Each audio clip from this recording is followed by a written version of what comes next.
Zee 24 तास एक पाऊल पुढे। गिधाडे विजय तेंडुलकरांच्या लेखणीतून उतरलेलं वास्तववादी नाटक। 1961च्या सुमाराला लिहिलेलं हे नाटक रंगभूमीवर आलं ते 1970 मध्ये। या नाटकानं एकच खळबळ उडवून दिली होती। आता हेच नाटक पुन्हा एकदा रंगभूमीवर येत आहे। कल्पिता नाट्य संस्थेची निर्मिती असलेलं हे नाटक दिग्दर्शित केलंय ते अतिशा नाईकनं। या नाटकाचा मुहूर्त नुकताच पार पडला। प्रत्येक माणसामध्ये दडलेलं गिधाड आपल्या नाटकातून पुढे आणलं ते विजय तेंडुलकरांनी। किडे पडतील हातात, मारला रे मला त्यांनी।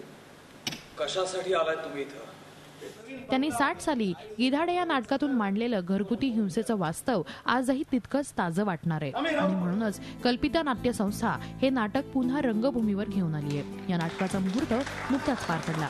यावेळी गिधाडेचं दिग्दर्शन करण्याची जोखमीची जबाबदारी पार पाडतीये अतिशा नाईक। तुम्ही माणूस म्हणून ना तावून सुलाखून निघता।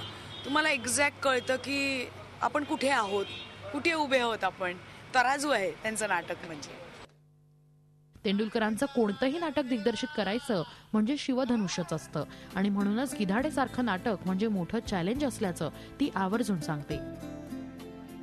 तेंडुलकरांचं लिखाण माहिती असं नाही मी म्हणणार, पण कसं शोधायचा अर्थ त्याची मला थोडीशी सवय होती। त्या सवयीचा मला इथे फायदा झाला आणि जेव्हा दिग्दर्शनाची जबाबदारी माझ्यावर टाकण्यात आली तेव्हा अजून घुसावं लागलं आणि माझा कस लागला बुद्धीचा असं मी म्हणेन।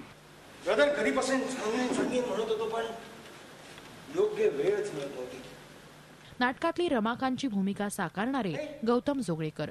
नेहमी दिग्दर्शकाच्या भूमिकेत वावरणारा गौतम यावेळी मात्र लागूंनी गाजवलेली भूमिका साकारताना दडपण असल्याचं सांगतो। चांगलं खूप फ्लॅट असतं पण जे डायमेन्शन्स आणि डायनॅमिक्स नेगेटिव्ह कॅरेक्टर्सना नेगेटिव्ह गोष्टींना असतात ते खूप इंटरेस्टिंग असतात आणि ते भरभरून गिधाडेमध्ये आहे।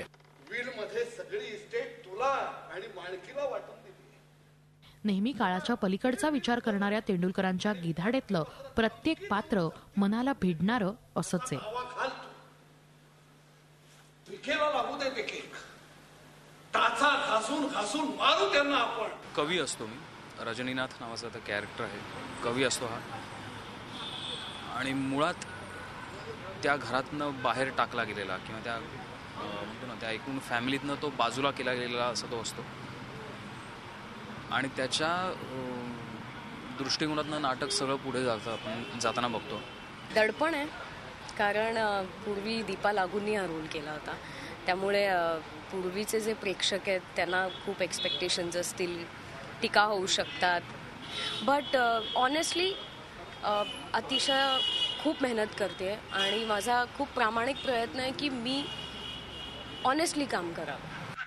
तेव्हा आता रंगभूमीवर नव्यानं येणारं गिधाडे आताच्या पिढीलाही एक वेगळा नाट्यानुभव नक्कीच देईल। झी 24 ताससाठी ब्युरो रिपोर्ट, मुंबई। झी 24 तास एक पाऊल पुढे।